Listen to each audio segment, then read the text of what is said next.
Hey everybody, welcome to this week's episode of With All Due Respect. We are your hosts. I'm Ryan Shead. Marcus is right there. Brother, how you doing? Hey, how's it going, brother? It's going. A lot of news this week. A lot of news. Indeed. Let's get into it, man. Let's get right into it. I think we have to start with South Park going at Kristi Noem. Man. They held no punches. No. None whatsoever. If you haven't seen the clip yet, I think we're going to show it. But I got to say, I was like watching it and the first time I saw it, the very end is what got me. I literally went back in my seat and went, damn. I'm going to tell you, man, I hated laughing at that because I love dogs. Same here. Got 2 German Shepherds. Wow. I mean, they've been going hard these last several episodes. So are we rolling that clip, or are we just talking about it? Man. Show people what we're talking about.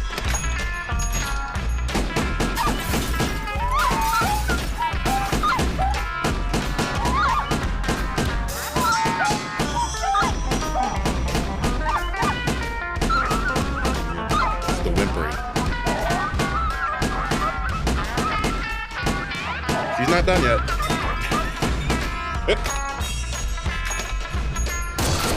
Damn. Like, couldn't even let one get away. Man.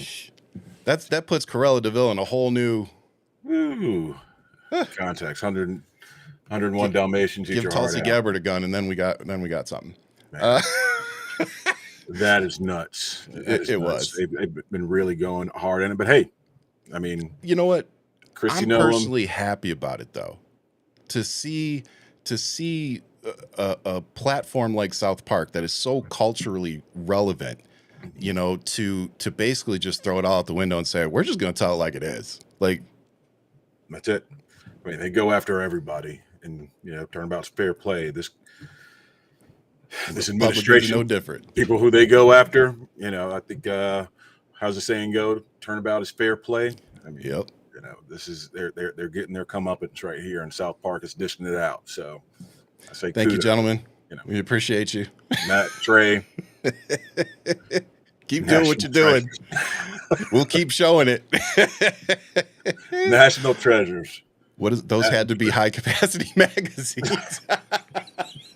I'm telling you, I didn't even hear a reload in there. It's just exactly. Just oh my gosh, bang, bang, bang. We're dog friendly on this show, just to make very clear. Love of dogs. Course, it's just funny in the context of what we all know. Of fact, my dog is hanging out under my desk right now. So yep. Moving on to another dog that I'd like to talk about, and that's Dean Cain. Dean Cain has decided to join ICE, apparently. So what are your thoughts on that, brother? Well, I mean, can I say that he's my least favorite Superman? I mean, so. I think anybody that says differently needs a come on psychiatrist. Or he's nothing compared to Reeves or Cavill. So, but he goes on saying Roth, not even Brandon Roth.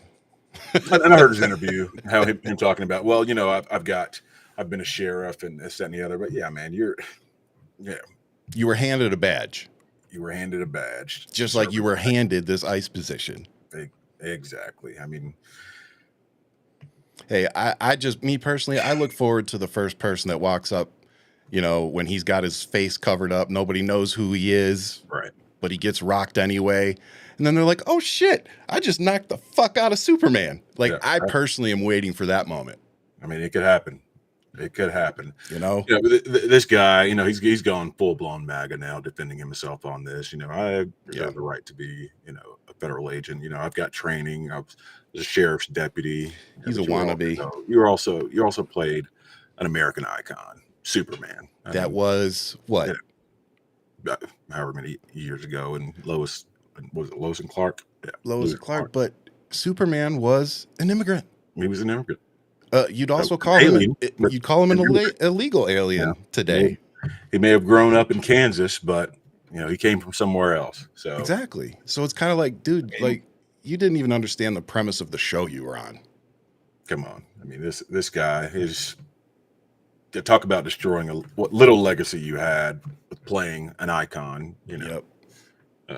It's That's a gone good now. point. It's gone now. I mean, we're going to get a little bit more into destroyed legacies later in the show, but I say, Cain, you definitely destroyed yours, along with the likes of Kid Rock and Hulk Hogan. And, I mean, Yeah, we'll get into that in MAGA a just does second. it to him, man. What is it about MAGA that destroys these legacies of people who could have gone out riding high? Well, I mean, That let's they talk chose about it. to be Let's assholes, we for lack of a we, better statement. we were talking before the show about all the people that we've lost from our childhood, basically. Yeah. Started, at least the one I remember, was Malcolm Jamal Warner, Ozzy Osbourne, and then, Hulk Hogan, Lonnie Anderson, and I'm sure there were a few other, but those were the ones we were really talking about. And Daniel Spencer just died from yep. what's happening now. Yes, thank you. And that was why we were talking about the others, was because of Daniel Spencer, who passed away at 60 due to cancer. So as always, fuck cancer. And so we lost all these people from our childhood recently, and we were talking about it in the context of, when you look at Ozzy Osbourne, like a couple weeks before he died, he's up on that stage. Everybody's cheering his name, listening to him sing, listening to other people sing his songs, and they're just loving him and loving it. And then you look at Hulk Hogan, and the last time he was in front of his fans at a WrestleMania, they booed him out of the arena. Didn't go out on a high note like Ozzy.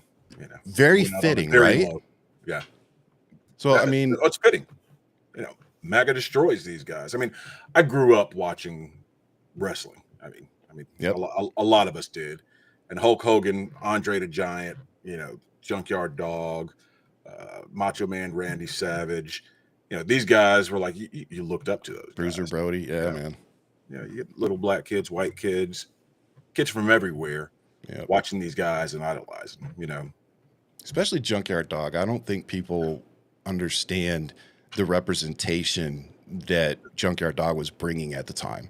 Yeah. You know what I mean? Like, exactly. You didn't have a whole lot of black superstars. You had the Samoans, you had that, but you didn't have a lot of black superstars in wrestling. And so, it is cool even to see the brand today, and see how many, black wrestlers there are today that are, they're name brands. Exactly. So, it's nice to see that it's changed a little bit, but it really is difficult when you see somebody from your childhood that you associate, good memories with. And then you see the kind of person they really are behind the persona that they projected. It's that old adage of don't meet your heroes, because you're probably going to be disappointed at the fact that they're actually human beings. They're flawed, and they may not think the same way as you, and they may think some ways that actually really disappoint you. And that was what Hulk Hogan was. Great entertainer, not a good human being. I mean, at least here in the South, Hollywood was fake, but wrestling was definitely real. And, these guys were our heroes coming up. Yep. We loved that stuff. And, me and the guys get out in the yard and wrestle. And, we'd say, oh, I'm sure I probably said, oh, Hulk Hogan. Oh, I'm Andre the Giant, or I'm Junkyard Dog. Yep. Then you hear, and I heard that tape and I was and like, you heard a table break. Is this who Hulk Hogan really is? I mean, my goodness. Yeah. But then after the tape, it comes out, he's full blown MAGA, and it just goes to show, that wasn't a one off. This is who this guy is. It's probably who he's always been. Even when we were kids and looking up to him, that's who he was. And you hate to see it. But it's been a tough month for Gen X. We've lost a lot of our, even us elder millennials. Even the older millennials. You grew up with Malcolm Jamal Warner on the Cosby Show. Well, and even the Osbournes. The Osbournes in the 2000s, like that was really one of the first, reality shows of their kind. Yeah. So I mean, we kind of grew up with Ozzy being that crazy dad, and with his insane children, and his wife that tried to keep it all together. And so you feel like you lose a part of your life, part of your family, and the memories that go along with it. So it's hard to reconcile the memories that you have attached to an artist or entertainer or whatever versus what you find out about them personally. It is. It's hard to separate the two sometimes. But flip side of that, with Danielle Spencer, I didn't know that she was in a coma for several weeks during an accident. Nobody said anything. stepfather, when she was doing that show in the late 70s, and we were watching it in syndication for the next no idea. 15 years. I had no idea that she was going through all that in real life. Yeah. And, she just had a surgery recently. Was it a blood clot that was due to that? So I think that was part of, what led to her death, with the cancer, battling cancer anyway. But and sometimes it's not even, the cancer itself. It's all the, the side effects and things, Yeah, cancer sucks, man. If you've never watched somebody, I watched my dad, and it's one of those things that doesn't discriminate, doesn't care who you are. It's going to eat you up one way or the other. And I've seen it with my grandmother. 60's young. 60 to me is young. So, well, my grandmother died when she was 61, so very young. My old man was 57. So, I mean, that feels right around the corner, bro. That feels right around the corner. I'm about to hit the big 50, so that's why we got to take care of yourself, people. Cancer sucks. Yes. I am a walking personification of getting your checkups will save lives.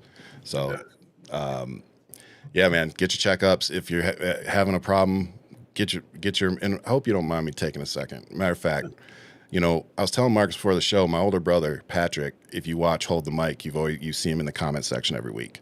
And a couple days ago, he went in the hospital and he's in heart failure right now.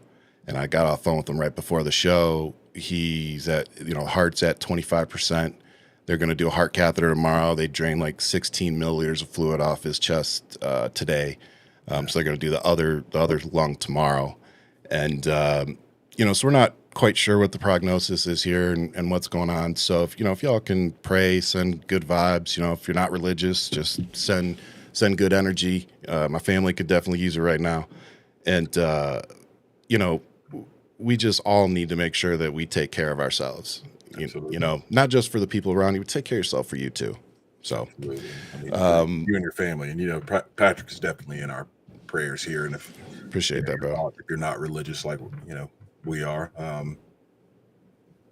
everything helps. Everything helps. So, but let's move on to what people are here to watch us talk about. Let's start with talk about this all day. Fascism at home. As two veterans, I think it's safe to say neither of us could have ever predicted what we're seeing right now 20, 25 years ago when we joined. No. And what's your gut reaction to all this?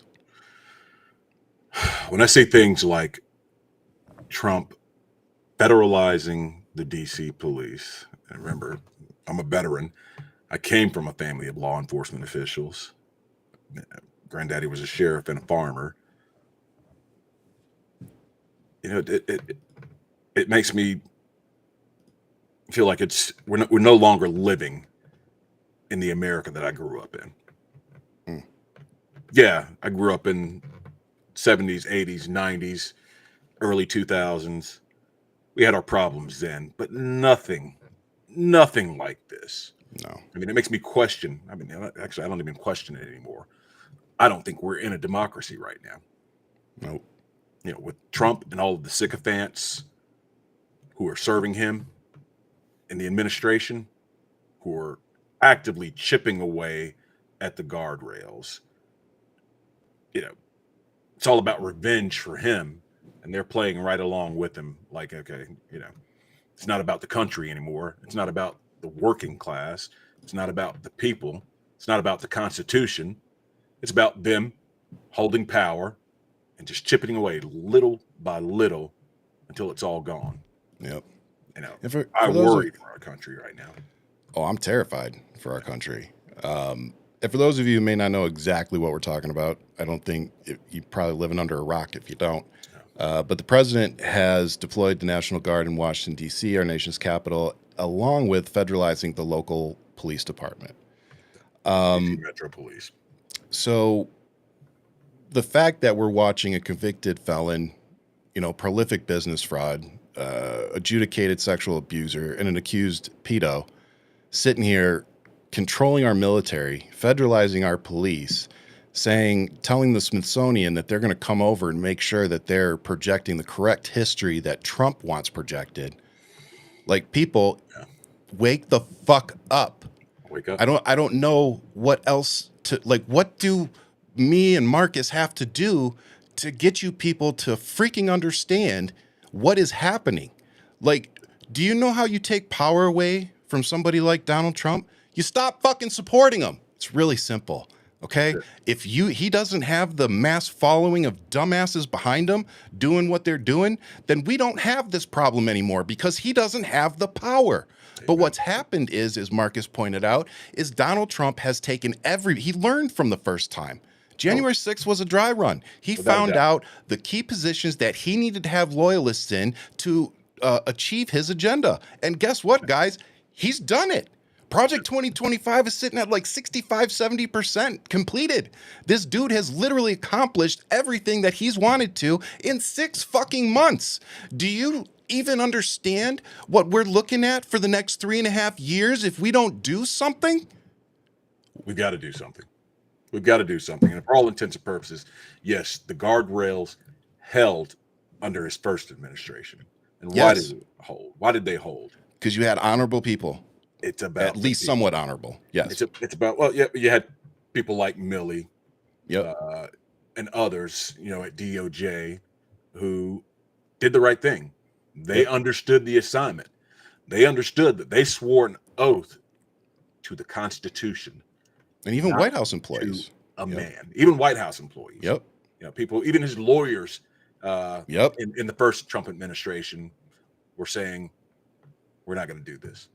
We can't do that. I'm so glad you said that goes against the Constitution. And that's, again, and I always say it, government is serious business for serious people who understand the assignment, who understand who they are there to serve, what they are there to uphold and defend. That's the Constitution. They're there to serve the people of the United States, not a president. Yeah. Not a president, even though they serve at his pleasure, but they're not there to serve him. He's not there to serve his own interests. Yep. He's there to serve you. He's supposed there to uphold, support, and defend the Constitution of the United States. Yeah. This guy, he's never cared about that, first and foremost. But he got an eye-opener in the first administration. And what did we do? Well, not we personally, but this country. We put him back in the office for a second bite at the apple where he did learn, okay, the only way to get around this is to do loyalty tests. Yep. And bring in sycophants who are going to do what I say. The Constitution be damned. American people Patel, be damned. Pam Bondi, all of them. Yep. And they're doing it. They're doing it. They're chipping away at it. So I say we're no longer living in a democracy. I started ringing this alarm bell back in 2021 after January 6th. Actually, I started before that because I saw where the white hot rhetoric was going, where Christian nationalism and things like that were heading and how dangerous all those things were. I started ringing that bell back then, ran for Congress against one of the worst of the worst. Yeah. But here we are, 4 or 5 years later, Trump again. And even Margie Taylor nightmares are coming to fruition right now. Oh, for sure. People need to wake up, like you said, wake up and see what's going on. Forget about all these distractions. The Epstein files, I could give 2 shits about it, really. I'm more concerned. I'm still going to ask for him, though. Right. So we know what's there. We're still going to talk about it. We're still going to talk about it. But let's not be distracted from I agree. What's really important. What's really at stake for us. So, yeah, 100%. Let me get off of my... No, man, step on it more often. But I was just going to interject real quick. The interesting part is even Marjorie Taylor Greene has started being like, well, geez, maybe the Republican Party does hate women. Maybe they aren't about freedom. It's like you're just figuring this out. Buckethead. I mean, we had a Christian nationalist preacher. I can't remember his name, but I saw the interview with him talking about what women's places are, beneath a man and what they're supposed to do, and they shouldn't even vote, and the family should vote as a block. Yeah. Insane. Is that it? And I love the one. This is all that Project 2025 stuff that we were warning about. Exactly. And then we sit there. The one reporter said, okay, well, what happens if, the rest of the family disagrees with you? And he's like, well, I welcome that we'll have a discussion. It's like, Have an oh, so open you're going to go debate. vote the way you want to and screw your family. Gotcha. Yeah. You already believe the woman has no say in, anything that a man chooses. So she's got to vote the way you vote. That's the end of the discussion, right? That's how it's supposed to work. The debate's over. You don't agree? Well, this is how we're going to vote. It's stupid. The most asinine thing you've ever heard of in this country. Yeah. So, one person, one vote. We were talking about it in the last election cycle when we were trying to peel off some of those women voters who were leaning towards voting for Kamala. Yeah. But they had their Republican husband. Now, some of them still voted for Kamala. But we were saying to them, you don't have to tell your husband who you voted he's not for. going to know how you vote. Go in that voting booth and it's just you. Yep. Vote your conscience. Well, Trump will probably be releasing that information soon. Oh, yeah. I'm sure there'll be an addendum to Project 2025. Yeah. Well, they're already putting our names up on the White House website. Any left-wing influencers that challenge the administration. Yeah, so you'll see me on there soon, guys. Yeah. Come and get me. Exactly. Come and get us. I don't give a shit. But the scariest in the background now. It's just the scariest part, I think, of all of this, at least for me, is that he's already talking about deploying the same tactics in Democrat-run cities. Yeah. Not Republican cities, just Democrat-run cities. No. So it's like, it's very clear what the agenda is here for people paying attention, at least. It's absolutely. So would you agree that that's probably should be the most alarming thing for us right now? One of the most alarming things, yes. What else? It's the fact that they're only doing this in Democratic cities. That's, yes, alarming in and of itself. The fact that they're doing these things using the military as well. Yeah.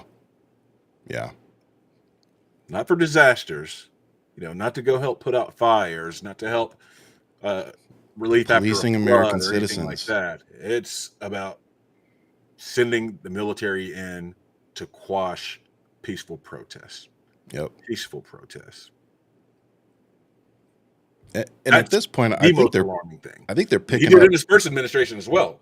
So yeah, and again, not saying that Democrat presidents have never deployed the National Guard or anything like that. I think Biden did as well, but if I'm remembering correctly, I think it was for a disaster or something. For disasters. I don't think it was for a protest or anything like that. So that's what we're trying to get through to y'all. Like, this is really new territory for us. Like we're watching unprecedented things. Well, it happened during the civil rights movement. What's that? It happened during the civil rights movement. Oh, well, yeah. No, I meant more recently. But yes, you're absolutely right. No, definitely fair context. Thank you. But no, it's just like the way that they're trying to go back to that time. Matter of fact, I'm glad you said that because it just reminded me. Yeah. Go to the DHS, go to DHS.gov's social media and scroll down a little bit, and you're going to see a photo of, I believe it's either the Capitol or the White House, and it has a caption that we're going back to 1944. So I just want all of our listeners to ask yourselves real quick, what was going on around 1944, not just in our country, but around the world? Around the world. And why would you want to go back to that time frame? And then my next question would be, when has America been great for folks like Marcus? Or women. Or women. Anybody that's not white, basically, and male. White males. If you don't look like me, but there's a really good chance that you have not been given a fair shake in this country. That's a thing, Ryan. We talked about it earlier. Why do you think they're trying to destroy the Department of Education? Yeah. Rewrite history. They're trying to take away that history that's hiding right there in plain sight. People don't know about. Yeah. And rewrite it. How's the Orwellian phrase go? He who owns the keys to the past holds the keys to the future. Yep. So, and you know what a key example is for that I can think of recently was actually during COVID, and it was a video that started going around of Tom Hanks, who had said, "I had never heard about the Tulsa Massacre." Yeah. And that made everybody else start going and being like, "Oh, well, what was the Tulsa Massacre?" Yeah. And then when all these people started going reading it, it was like, "Oh God, It's like, yeah, why weren't we taught that in school? I know I wasn't taught that in the 90s. No, you never hear anything about Black Wall Street. I mean, I was an adult before I learned about that. Yeah. And I didn't learn about it Same. in high school or in college. Yep. You got to dig a little bit beneath the surface, do a little bit of extra research, and find out that the history that you are getting in school, it's only part of the story. B, it's a glossing over of the story that makes certain figures look like heroes when, in actuality, they were savages in a lot of cases. So, yeah. Stephanie said, "Oh, but Trump is now going over the Smithsonian to make sure that they display things according to." Yep, that we just mentioned it off the cuff. That's exactly what's happening. They're literally sending people from the administration over there to make sure that the correct history is taught. So to unwoke it, that was their thing. When History's they were using, history, bro. When they were talking about woke and removing all DEI, when they were taking all of that out of OPM and out of government, Genie, same thing. Removing Jackie Robinson's picture from DOD. I mean, well, they already put Obama in the hallway that nobody goes down in the White House. Obama next to a toilet that's for, He's such a petty little bitch. Like, it's really all Donald Trump has. He's not smart. He's not good at business. He's not a good husband. He's not a good father. Like, he really is not good at, like, he's not even a good fucking golfer. Like, he needs to cheat. He's got people walking around dropping eggs on greens like chickens.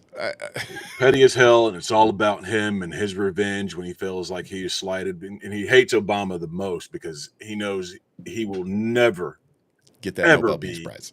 Half the president that Obama was. I mean, he's the worst president since him. So ever. Yeah. Trump is the worst president since Trump. Worst president in history. Yeah. And he's, but he's done a lot to destroy this country. And he's trumping himself. But that's because he's got all this dad joke behind him. He knows how the system works. The Leonard Leos and the guys who wrote Project 2025, Federalist Society people. They're living their wet dream right now. Is what I'm saying. They want to go back, like you said, back to a time where white was right. That's exactly what they're trying to go back to. And that's what they want to take power, and they want to keep it. Which is why they're cheating in Texas, or trying to cheat in Texas still. Yes. But those Democrats who were fighting back from the Texas House. And I'm glad you brought that up, because I know a lot of us are paying attention to what's happening in Texas because it is so important, because of the precedent it would set. We're all paying attention to Gavin Newsom with his very crafty responses, which I love to see. Hope to see more Democrat representatives playing ball like that. But just a little update. The Texas Senate passed the GOP-friendly House map on Tuesday, putting it a step closer to final passage in the state legislature. The upper chamber voted 19-2 to pass the new set of congressional lines that would give Republicans 5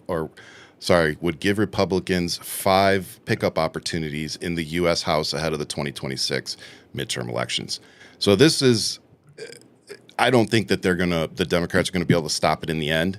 I applaud them for prolonging it, giving everybody more time to get the word out, to show America what's happening. It has definitely moved, I think, the needle on the nation's interest in the story because of what they've done, because they went up to Illinois and did and left. So I hope that we get more representatives to start playing ball like this, because as Stephanie said, it's time to start fighting back. It's not coming fast. We're here. And the question really is, how do we fight back? And Marcus and I were talking, we put something on the outline about a national strike. And as with everything, we're like, is this something that we want to promote? And it wasn't necessarily something that we wanted to put our names behind, but it did end up sparking a really good conversation between us, that we said, you know what, we should have this conversation on air. Definitely. And so let me start with you and just ask the question then. What downsides do you see to doing a national strike that's being proposed?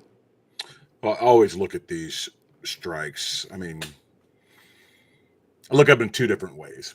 So when employees are going on strike to say to let's just use Delta for example. When the I'm not even sure what the right word is. That it's not stewardess anymore, or the cabin Attendance? crew. The cabin crew guys went on strike. Oh, okay. For better pay. I'm for things like that. They had their strike. They kept it. Yeah, did it hurt travel a little bit? Yeah, it did. But when you start talking about like national strike and boycotting this and boycotting that, I go back and forth on, okay, who does it really hurt at the end of the day? So if we go on a national strike, that hurts businesses across the country. At the end of the day, that's going to hurt working people, Yeah. People in the service industry, hotel and restaurant management, you name it, the industry, manufacturing, whatever. It's going to hurt everyday people. And I never want to see everyday people be hurt, especially in the economy that we're living in right now with the price of everything being what it is. We're struggling. I mean, we're all struggling right now. Yeah, man. No doubt. There's not a person I talk to that is not feeling the impact Same. of the economy, tariffs, what have you, the deficit, which we'll get into later. Yep. But I always go back and forth on that. Sometimes I think it works. Sometimes I think it's not a great thing. It hurts everyday Americans. Like when there was a strike in Atlanta for the All-Star game, baseball. Oh yeah. That business didn't come to Atlanta. Who got hurt at the end of the day? It wasn't it wasn't baseball. It wasn't the local community and the businesses. It was the vendors who depend on those games. So yeah, and it's funny because the way I looked at it is very similar when the strikes were going around with like Chick-fil-A and places like that, and because I pride myself in trying to educate myself better and be a good ally to the LGBTQ community, particularly the trans community right now. So it's like, I don't want to do anything that I feel goes against that. But at the same time, there's an economic position to take on this as well, which is, know if your store, like the store you're going to be boycotting, make sure that it's owned by the corporation itself, because it might be owned by somebody that purchased into a franchise. And so are you hurting the franchise, or are you hurting the person that purchased the franchise? Because that person is in your community and pays taxes and cares. Who's getting hurt?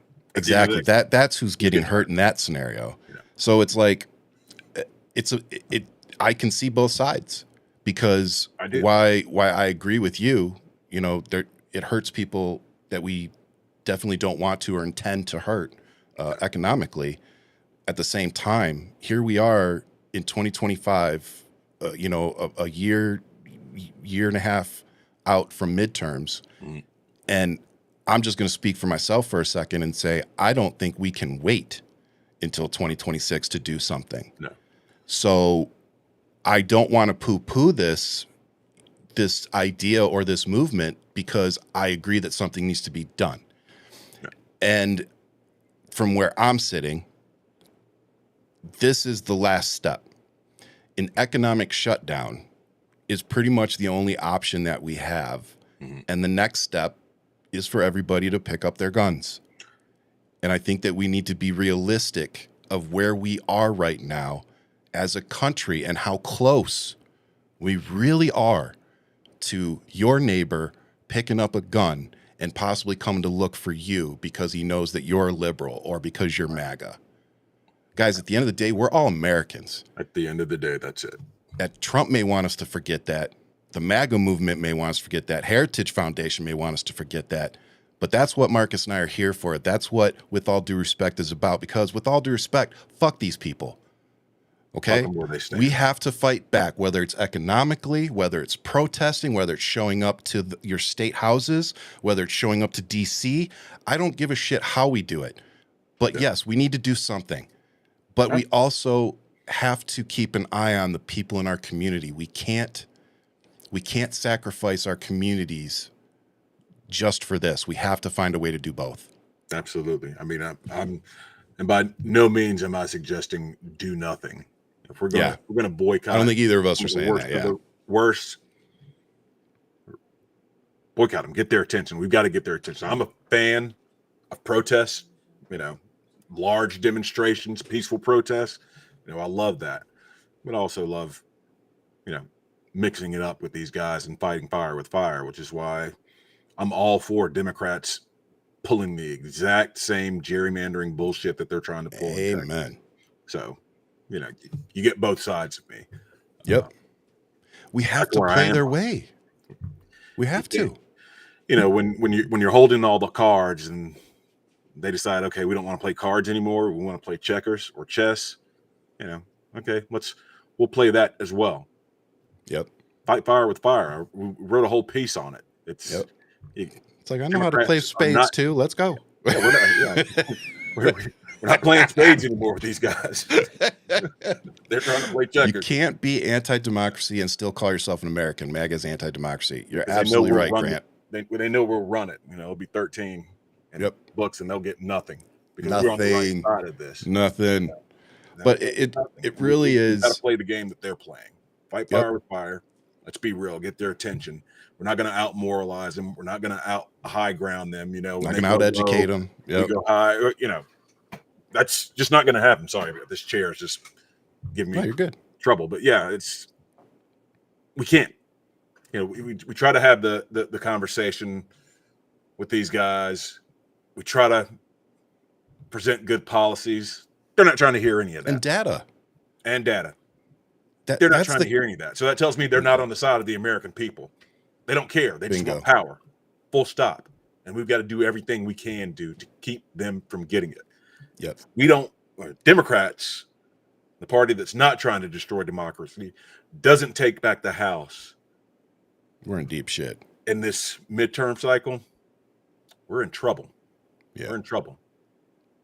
No, I think that's the simplest way you can put it without being profanity laced is, you know, this isn't a joke. I don't feel like this is a partisan issue anymore. I think it's become very evident what everybody's intentions are in this equation. You know, last couple shows, Marcus and I have talked about him being a Democrat, me being an independent right now. And, you know, I guess I want to talk to all those independents out there and even you Republicans out there that don't recognize your party anymore. Mm-hmm. Come on over. Okay. Help us out for an election or two. I'm not asking you to leave your party. I'm asking you to help your party become what it used to be. The Republican Party of John McCain, that when a woman stands up and says that Barack Obama is a terrorist, that he actually corrects her and says, no, he's a good man. He's an American. We just differ on political policies. Those days are gone, but those are the days that I think a lot of us want back.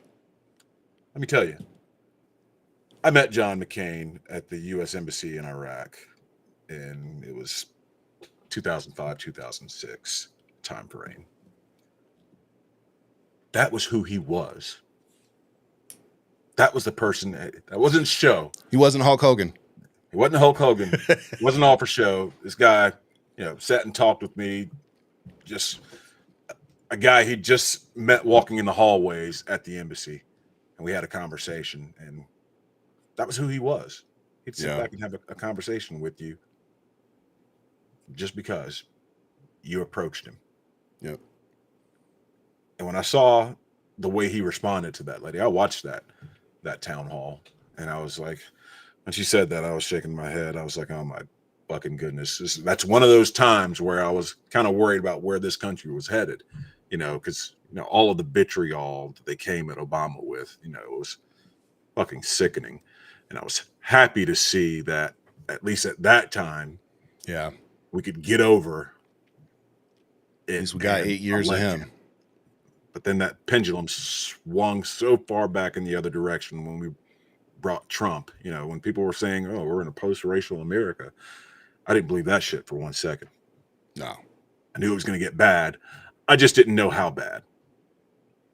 We're seeing that now, how bad it can get. Yeah. Did you see the video of Lawrence Taylor at the White House? Man, and that was another one of those. My man didn't know where he was or what he was doing. Yeah. He didn't even know why literally he was there. said, I don't know what the hell I'm doing here. But I'm here to serve, I guess. Come on, man. You know. Oh, man. The guy that I don't even want to repeat the shit that he got in trouble about. But you know, he's it turns my stomach, you know. Yeah. But this is who Trump wants to parade in front of millions of people and say, hey, look, I'm not racist. I got this guy here with me. Well, the bad thing is this isn't even the craziest that we're dealing with this guy. So for those of you, again, who may not have heard because you have a job and maybe you don't have 8 hours a day to listen to everything these people drop, we get a week's worth of news in a day now. So don't feel bad. The U.S. national debt has reached a record $37 trillion, the Treasury Department has reported. So my question, Marcus, is the debt has already started increasing at an accelerated rate. So it's about $1 trillion every 6 months is what it's going up now? I believe that's correct. For context, the debt didn't hit $1 trillion until 1981.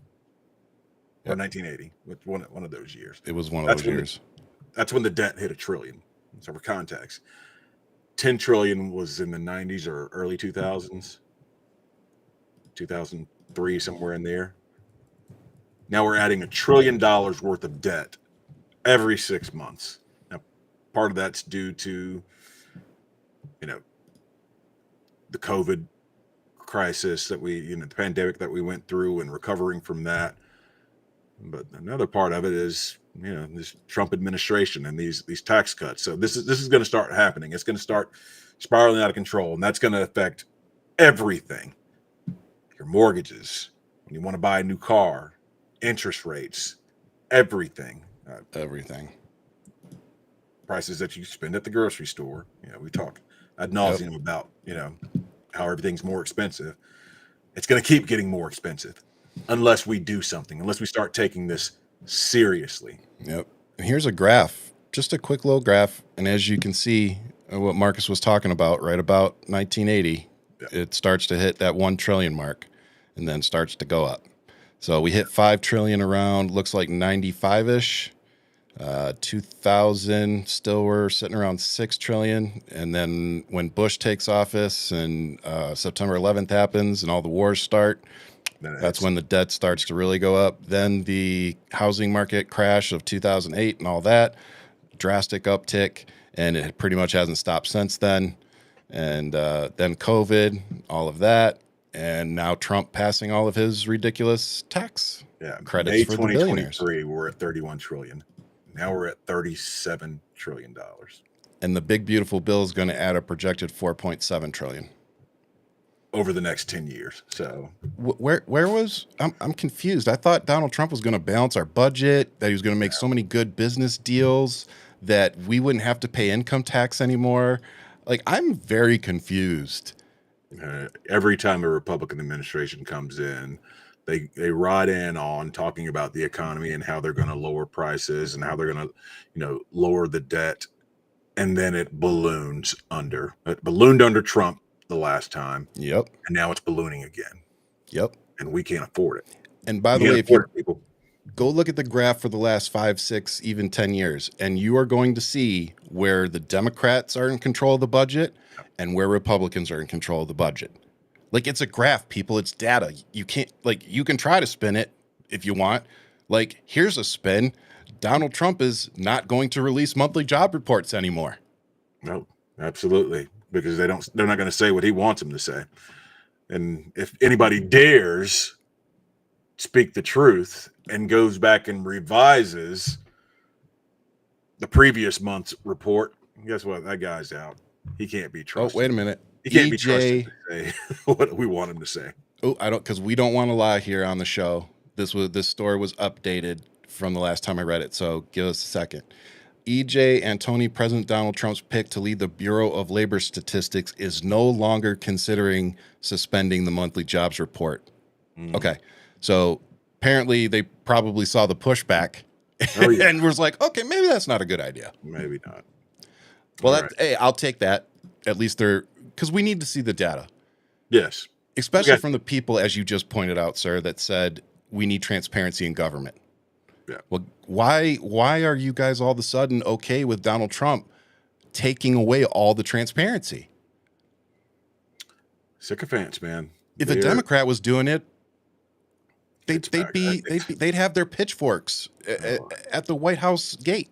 Well, we remember what it was like when they were talking about how Obama was blowing up the budget or the deficit and with the ACA, yeah, exactly. Obamacare. Oh, yep. He's going to destroy the deficit. I mean, but Trump, and yet with his tax cuts for billionaires, it's okay. You got suckered, people. Crickets. I hate to break it to you, you got suckered. Yeah, they fell for the no tax on tips and things. And if you're making under whatever, your taxes aren't going to go up. And you have to itemize. How many people that work jobs that get tips do you know that itemize their taxes? Oh, and on top of that, the Trump administration also made it so that Americans can no longer file their taxes for free. You now have to pay somebody. Yeah. This is what you voted for. You didn't know it. I mean, that's one of my good friends said. We knew it. They gave you that little piece of sugar at the tip of the shit sandwich. 3 little morsels of sugar too, not even a lot. All you tasted was the sugar, but it made you forget about all the rest of the shit that you're going to have to eat because of that little bit of sugar. Truth. I mean, they didn't make those no tax on tips permanent. No, that's not permanent. But guess what? The billionaire taxes are. That is permanent. Yep. That is permanent. So. Oh man. So here we are again. I think we just should end the show on foreign affairs and policies. All right.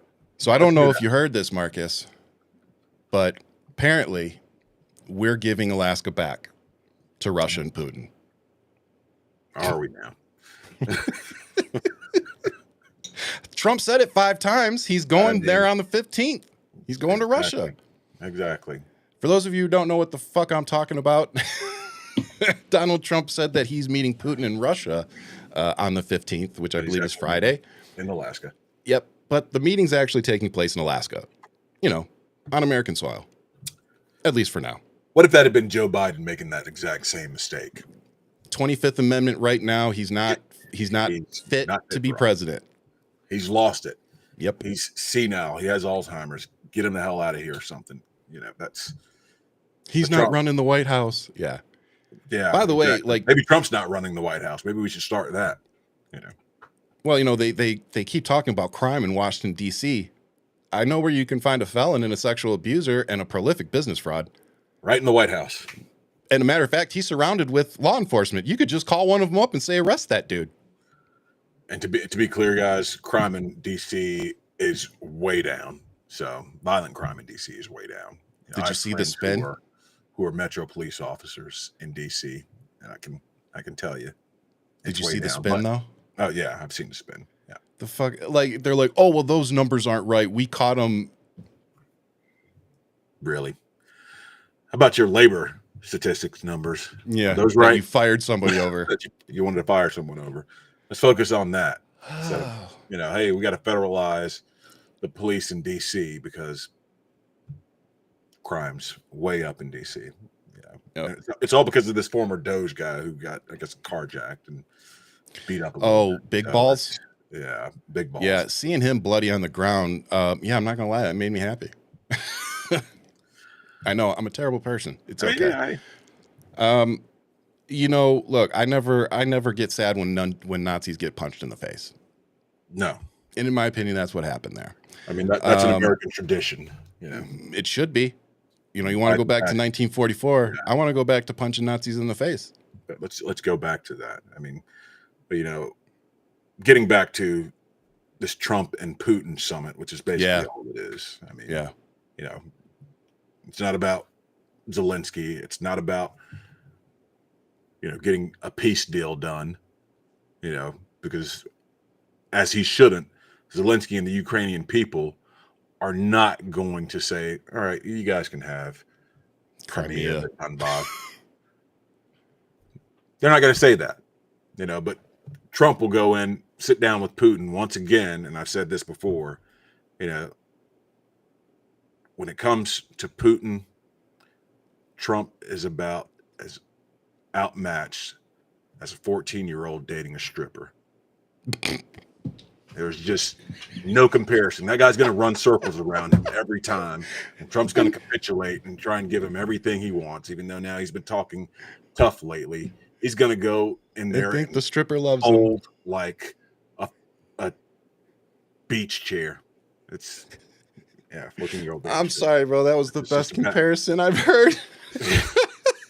But it's true. I know it sounds funny. It's so true. But that's how outmatched he is when it comes to dealing with Putin.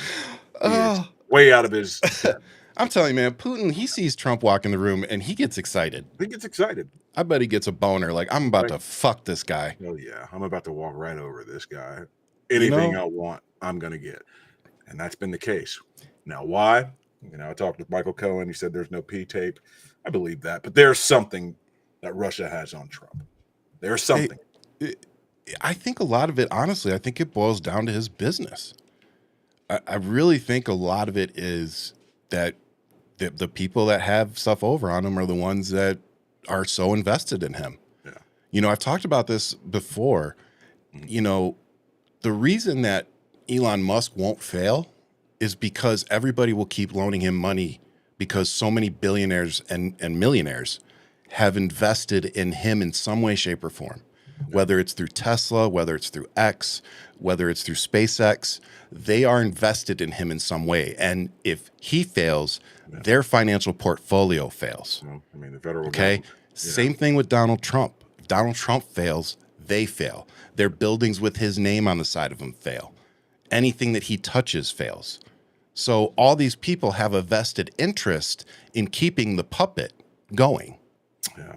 And that's really, in my opinion, that's as basic as it can be broken down of what is wrong with America, is that all the rich people are keeping the most crooked and disgusting people in these positions of power and keeping them wealthy so that they can keep everybody else wealthy.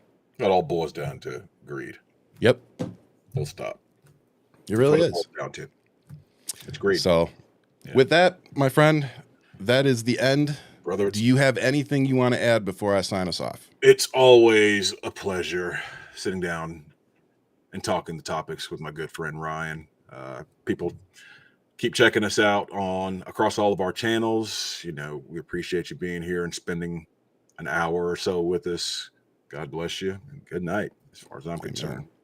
Yes, sir. And please go check out With All Due Respect. We are downloadable on Apple, Spotify. It should be available on pretty much any podcast streaming platform. Go subscribe to Marcus's Substack. Go subscribe to my YouTube. And we will see you guys next week for another episode of With All Due Respect. I'll leave you as I always do with much love. Keep fighting. But most importantly right now, stay safe out there. God bless.